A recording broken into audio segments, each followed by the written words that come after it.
Hey, my friends, it's Nate Short, and welcome to a special episode of Run Your Business Like a Business, a podcast where we explore better ways of how to run your real estate business more like a real business and at the same time create better life balance.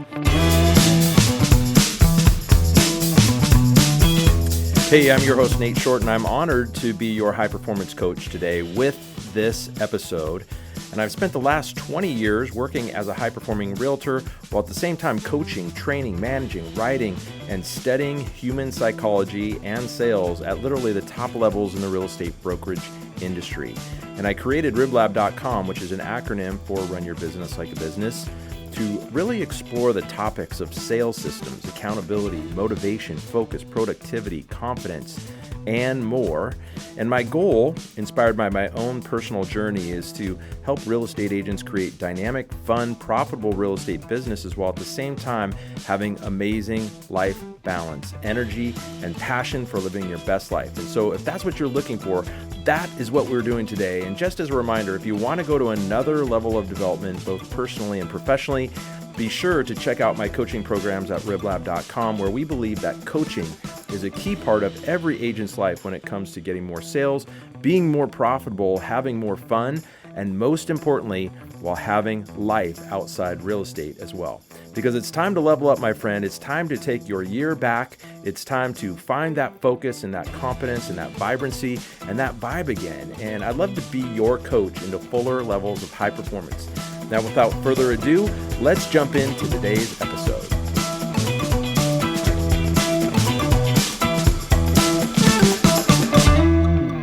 All right, so welcome to this week's podcast. I want to welcome a very special guest who I've actually had the opportunity to know for over 15 years. He is an elite, and I mean elite level realtor who has been working for over 30 years, helping his clients achieve extraordinary results in real estate. He's focused the majority of his career working in Kirkland, Washington, which for those of you who are not familiar with Kirkland is a suburb of Seattle and the original home of Costco, by the way. If you've heard of the Kirkland brand, that's where they get that name. And if there's one person who I think is the epitome of a very successful real estate agent, I think it would be this person. He has developed an amazing personal brand in his local area through his hard work, his marketing prowess, his ability to really communicate at really high levels. He's just achieved remarkable results. Just to give you an idea, he has sold over $700 million of residential real estate. He averages around I was looking at his production, about $40 million a year right now, which is just amazing. And, he's just one of those people that has the experience, has the systems, does the right thing. But I think more importantly, he's just an outstanding human being. And he's a person that's, always involved with the local community and doing the right things to not only help his clients, but also help the agents that he's working with. I think that's another thing that makes him so great. So with that said, I'd like to welcome Mr. Craig Gaudry. All right, well, Craig, hey, thanks so much for spending a few minutes with myself and my audience today. I wanted to just first of all, thank you for coming on and congratulate you on such an amazing career to this point. I mean, you truly are one of the most exceptional real estate agents that I know, as I said in the introduction. And so tell us a little bit about how you got started in real estate in the first place. Well, when I started in real estate, my stepdad was a broker and a trainer. And so the very first week in the business, he prepared a time block schedule for me. And he said, okay, here's all the activities you need to do. If you do these with conviction, I guarantee you'll succeed. And if you don't, I guarantee you'll fail. And so right out of the chute, I had a track to follow and, somebody to be accountable to. So those two components were huge for me.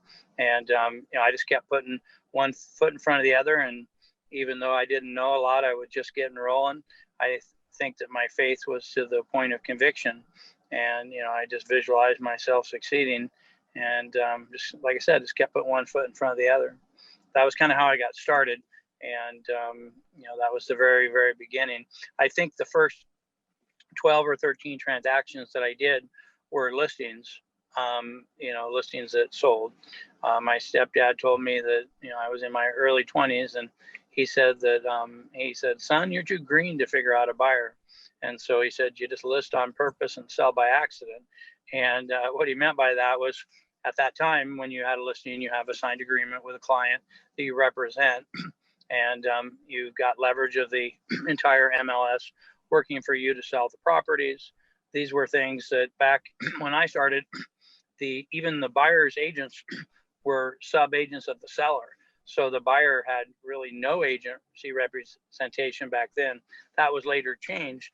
But so you had no agreement with the buyer. The buyer could go with you or somebody else at will. There were no buyer brokerage agreements because we were sub-agents of the seller back in the day. So that was kind of how it all started. And I just, like I said, kept putting one foot in front of the other.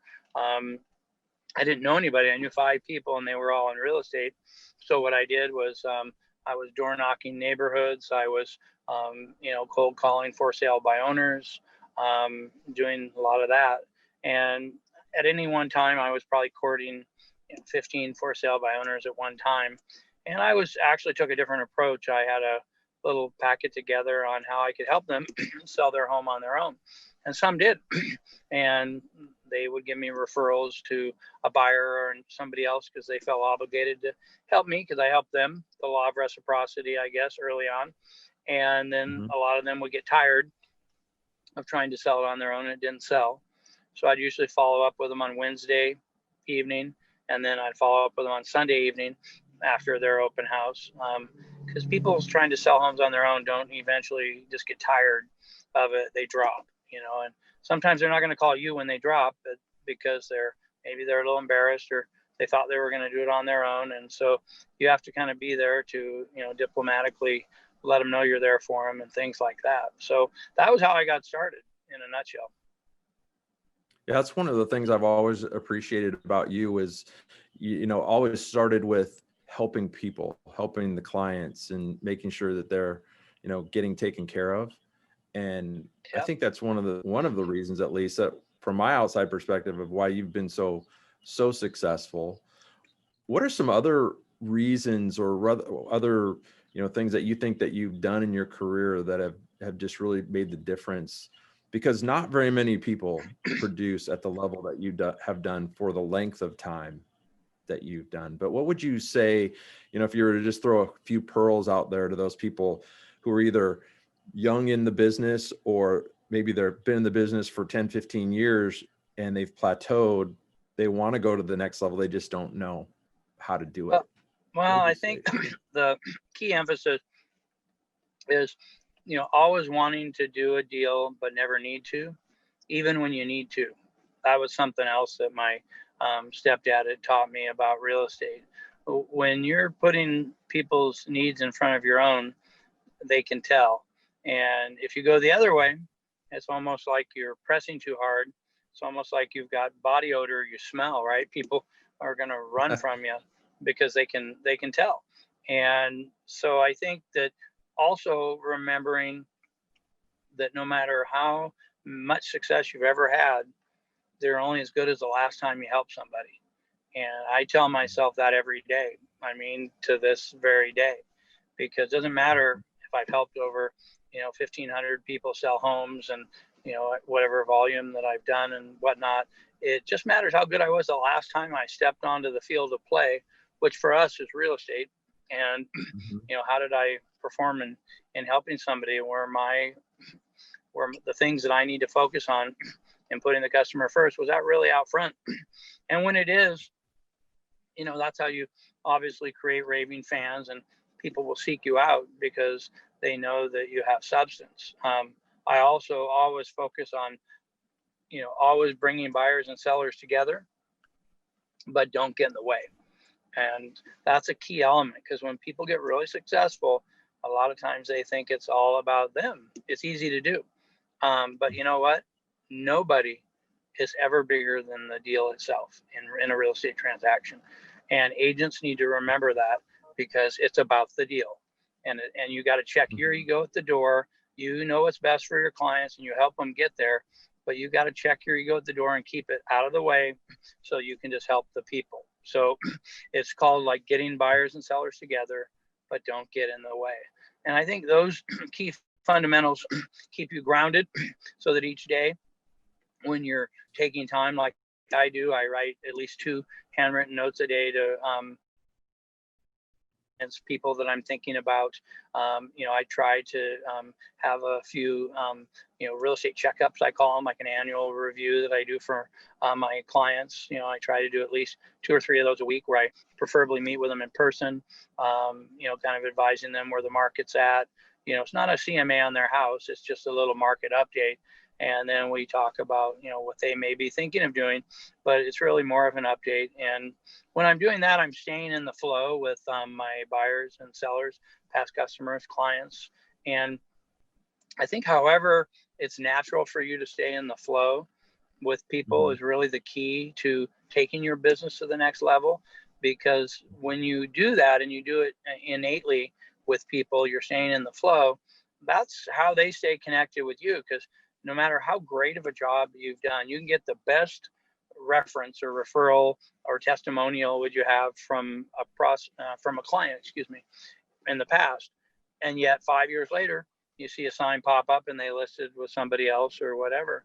And the reason that happens, not because they didn't think you were great or you represented them excellently, but they got in the flow with somebody else.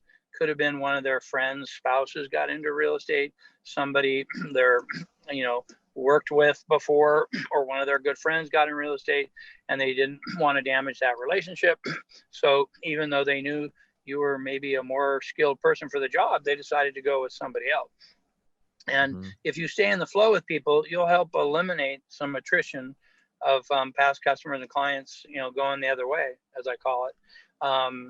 You won't eliminate all of it, but you'll eliminate a lot of it. And then you'll also gain a lot of referrals by doing that. Because usually the people I talk to, I try to talk to, at least, 50 people a week that I've worked with in the past, doing an annual review.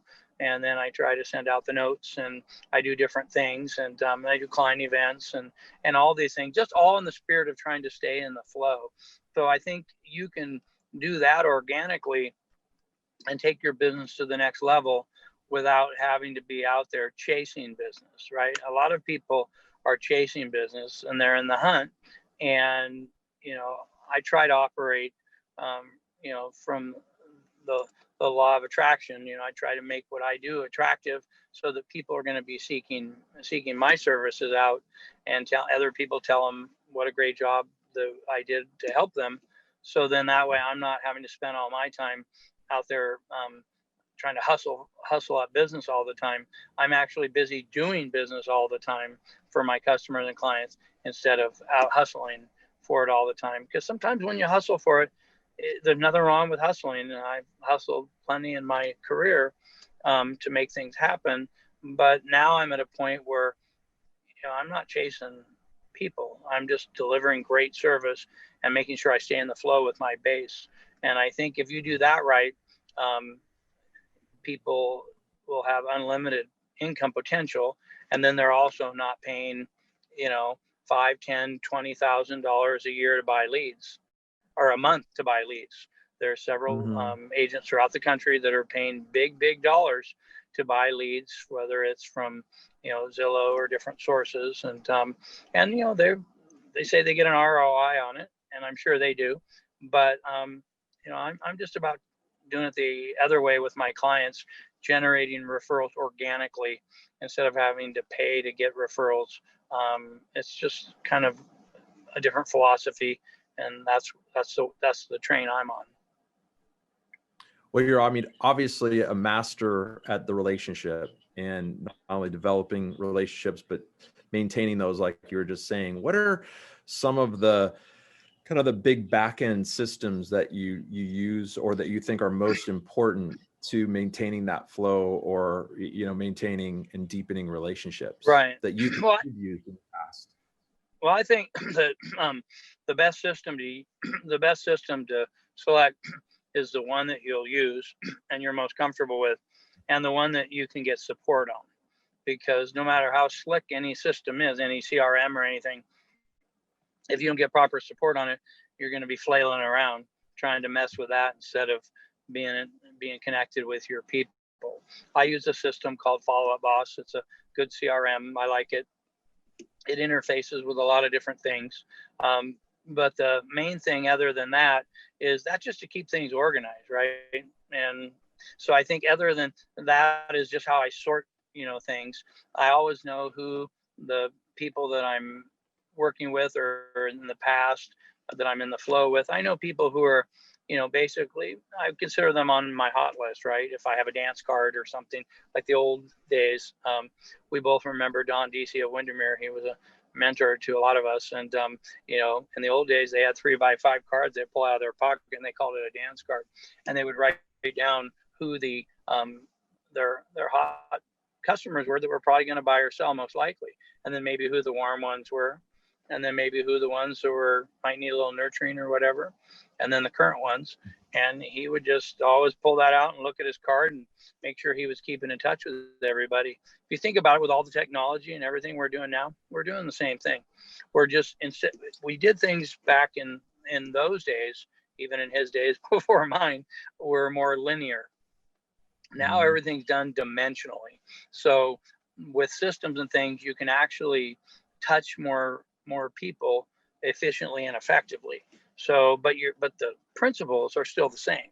And that's where everybody thinks that there's a magic bullet or, a silver bullet or magic pills they can take that are going to generate results.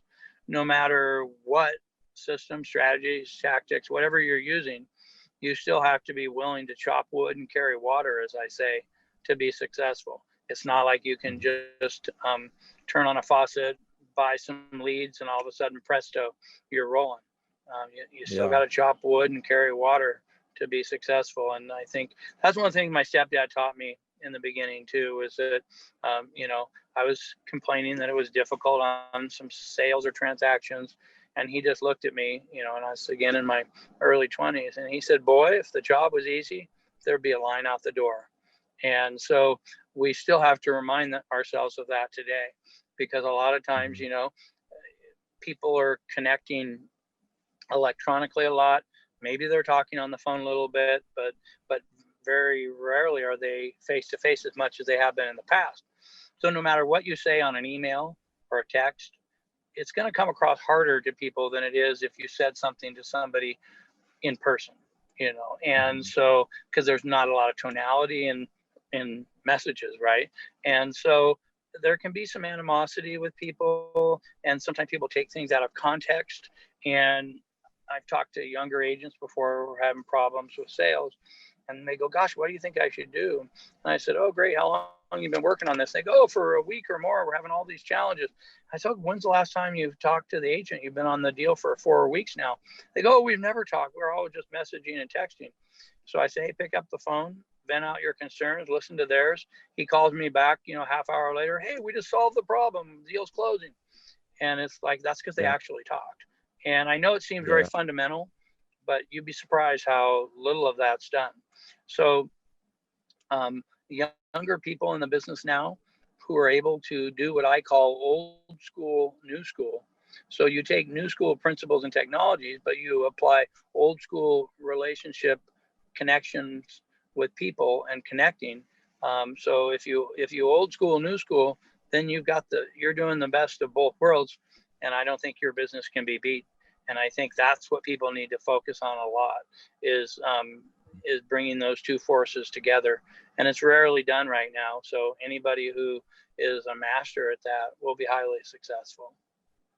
I love that that term, old school, new school. That's a great way to think about it. And I totally agree with you. I feel like it's that blocking and tackling.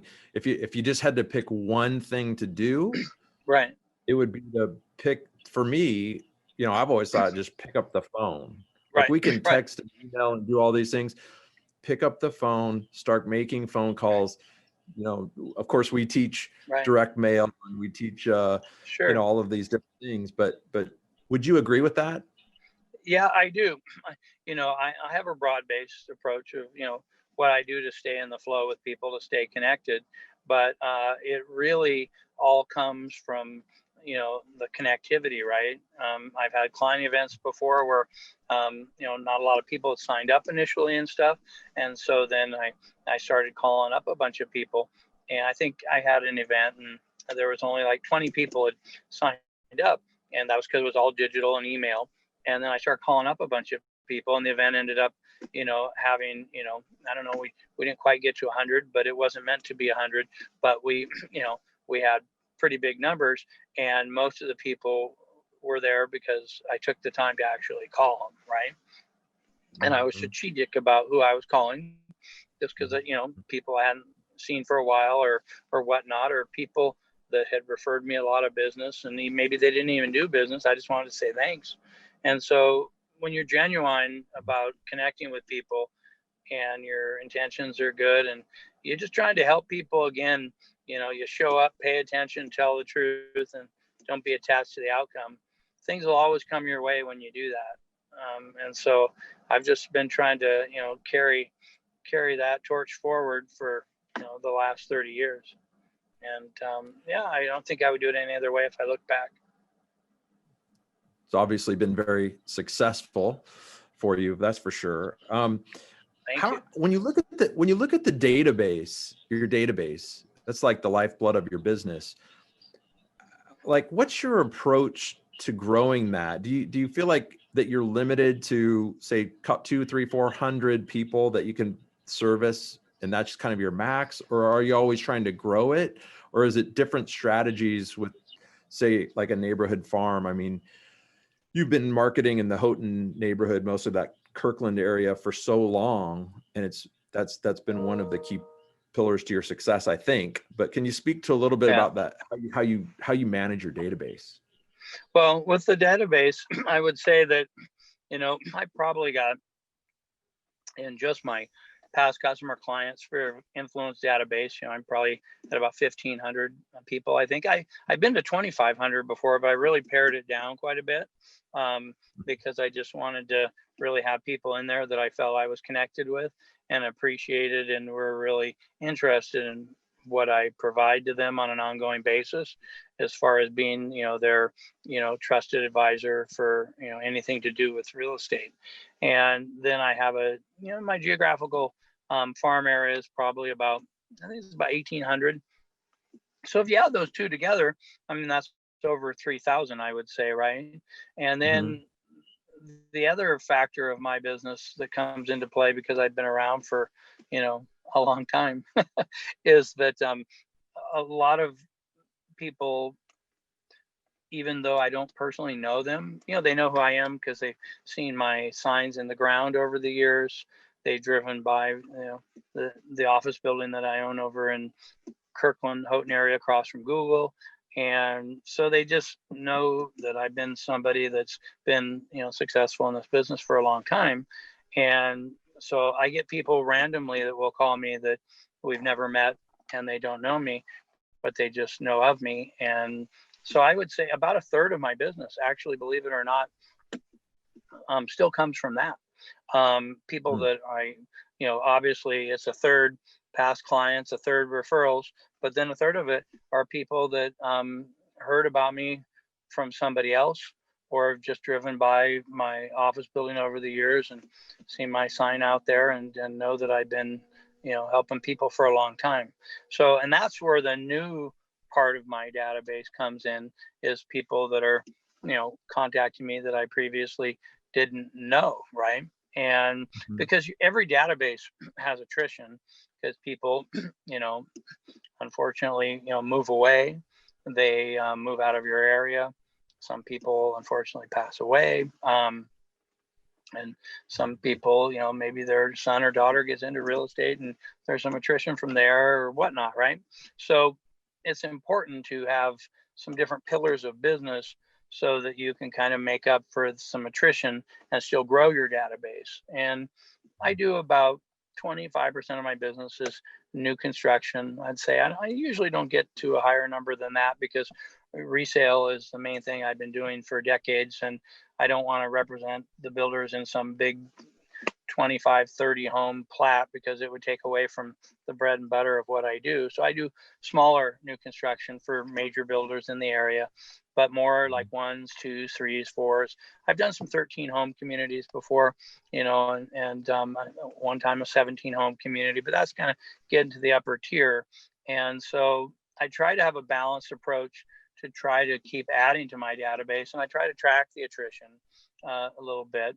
And so then I can see how many new people are coming in, how many new people are going out, and, just try to keep a steady balance, right?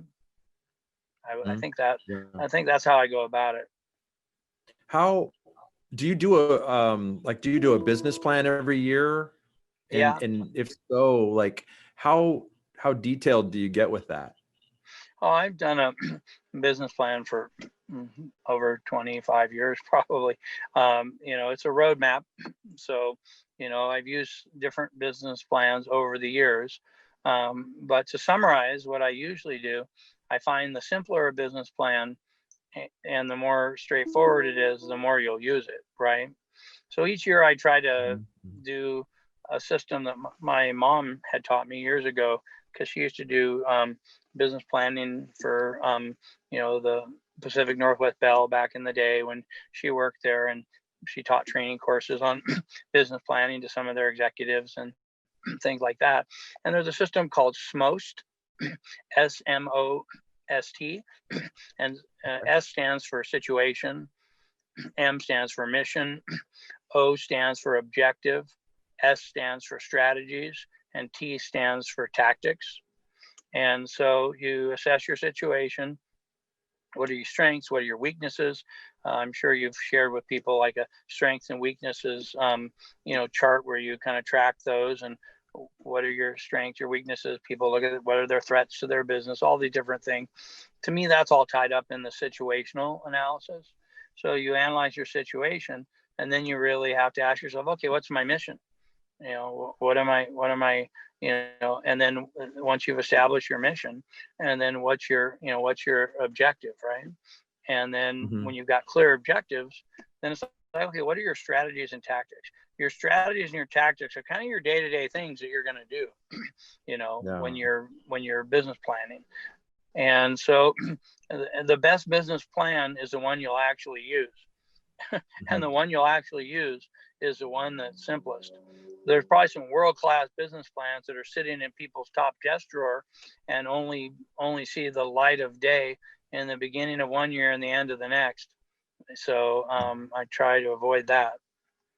Yeah, we certainly see that. I mean, I know that in all the surveys that we've done, when we've surveyed our people that we're coaching or teaching, that only about 30% of the agents actually build a plan for their business, which is still surprising. And there's a lot of more business planning courses and things coming out, but still, you got to, like you said, you got to use it. It has to be simple, and it has to be something that you're going to refer back to all the time. You touched on one thing that I think is an interesting, part of it too is, it's one thing to say, well, from a coach, my perspective, I'm going to hold you accountable, but we actually, it's very hard to hold people accountable when they don't have a really strong why behind them. And that's exactly the sense that I know from you, just knowing you, but also just understanding how great your business is. What is your why? Like, what really drives you and has driven you for so long to help you? Because you cannot sustain a business like yours at the levels that you've done it over the amount of years that you've done it without a really strong why. So can you share with us a little bit about what drives you? Well, I think if the why is strong enough, that, then I think you're on your way, because, a lot of times, like, the what comes first and the how comes later, right? And so, but even before what is why, and when you really look at it. And so with the why, my why has always kind of been similar at different levels of my career and of my life, is that, I want to be the best I can be, day in, day out. Right. And I want to make sure that I'm, if if real estate is like a sport, because it's a sport to me, because that's, I did sports when I was younger, and this has been my sport for a long time. And, I want to be a player, a varsity player. I don't want to be junior varsity. I don't do junior varsity very well, because I don't think it's fair to practice on the public. And, I think you've got to be an A player on how you're taking care of your customers and clients. And that requires staying green to grow, so that you can constantly be trying to improve. And with that being said, you're still running your own race. A lot of times people say, oh, in real estate it's competitive, it's cutthroat. You hear all these different things. It's really a matter of you're running your own race. What are you trying to accomplish? What is your why? Some people might say, hey, my why is that, I want to be able to make enough income to live the kind of lifestyle I want, be able to take 8 weeks vacation and have, 1 or 2 rental properties and then a vacation home, or whatever somebody's why is that inspires them. For me, really, those are kind of secondary things. My why is just that, I don't want to, when I decide to, hang up being in real estate, which I don't have an expiration date at this point. I'm having too much fun. I'm just moving forward with things, but I don't want to go out the door with 1 foot on a banana peel, right? That's not me. And so I want to make sure that I am delivering high quality services up until the very day that, I decide that maybe it's time for me to retire and focus on some other things. And so that's where I'm always looking to perform at a high level. And so every day I challenge myself. I try to start at 0. Like, okay, if I didn't have any listings, any transactions, any prospects, any past customers or clients or whatever, what would I do, right? I'd have to start talking to people, right? Yeah, so right. what do Exactly. I do every day? I talk to people. Now I have the luxury of talking to people that I know, because I know a lot of people, and I've been in the game for a long time of real estate. So I always try to make sure that I'm talking to people that I know, or people that reach out and call me before I'm gonna call people that are just some random phone call out of a neighborhood roster or whatever of homeowners, because I want to take care of helping all the people that I know first before I start getting into helping other people. And if I have time to reach out to some occasional other people that I don't know, but maybe I've been by their property and it looks like it's something that might be sold, or as a cool property that I might have a buyer for, I'll reach out and talk to them based on that. But that's my why, is to make sure I can be as good as I can be, and not just a one-time thing. Real estate is it's not a sprint, it's a marathon, it's a journey. And the tortoise beats the hare a lot of times, and you see people who are a flash and they're running hard and they're getting after it, and then all of a sudden they're gassed on the side of the road, and the tortoise just keeps cruising by, right? And so I think you got to look at it that way. And a lot of times I like to try to run hard and go for it and do a lot of things, but sometimes I always tell myself, you know what, you got to slow down to speed up. And so I really focus on that a lot, is slowing down to speed up. And but that all ties into the why. I hope that answers your question.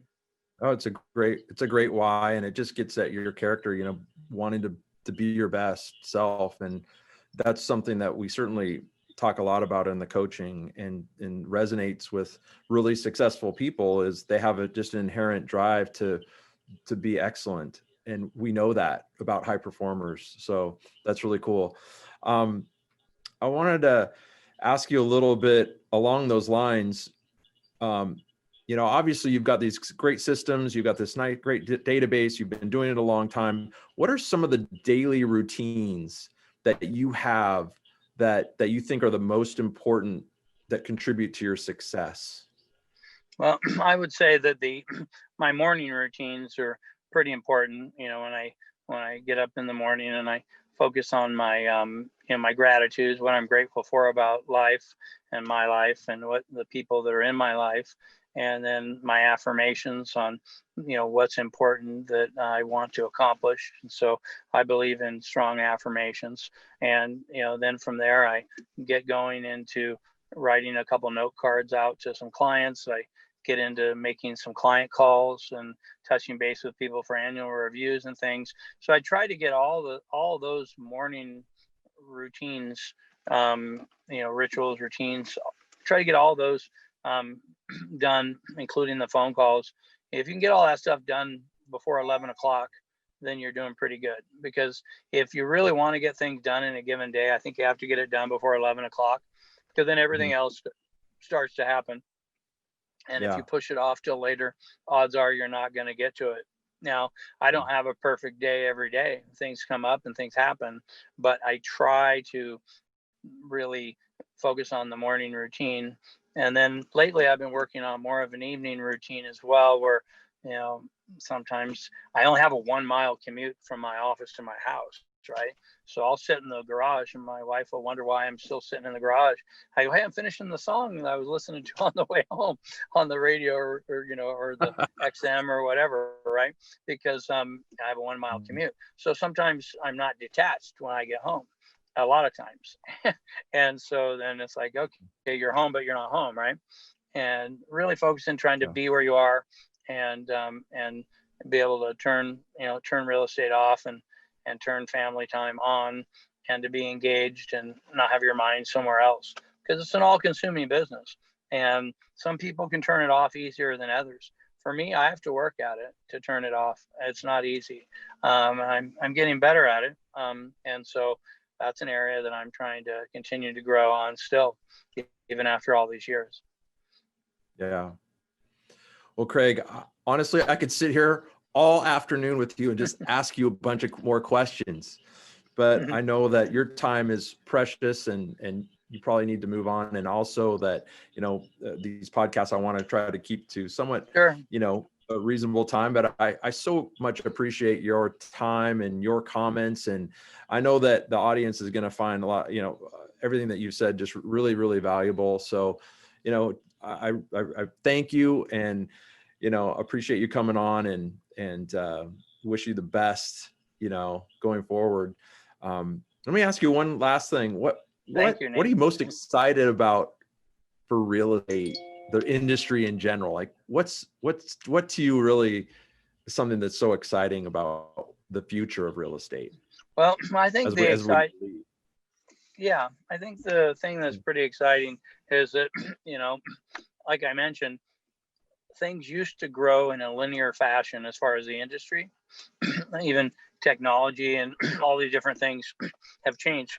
When I first started in real estate, people weren't even using computers. There were computers, but they were pretty primitive, and in the late 80s and things like that. And so what happened was they used 3x5 index cards, wrote notes on them, all this kind of stuff, had them filed alphabetically, had 1 through 31 for days of the month. They had all these different types of things, and so it was pretty fascinating how that all worked. And then now we've evolved to all kinds of different things, right, that are happening. And I think the growth in technology and how it will help people to leverage things more, I think is pretty big. And so I think you're going to have less people probably doing more business. And I think that's a trend that will continue. And I definitely see things going that way. And so I think that because technology will enable less people to do more transactions. So therefore, I think it's going to be very important for people to have their skill sets remain high, because your skill and expertise is really what's going to separate you from other agents. And you've got AI coming on. There's all kinds of things brewing for the future. But what really happens is no matter how good AI and some of these other things get, nobody is going to be able to replace certain components of human judgment. And our skill and expertise, and to provide judgment and leadership to people based off judgment, these are things that a computer can't beat a human on, in terms of like playing chess, and things like that. A computer can basically beat the humans and whatnot. But I think if we remain in the realm of using our judgment skills to provide the best service to people, that's how we're going to stay in the game in the future for real estate. Yeah. Really appreciate your insights, Craig. And thank you again for being on, and have a great day.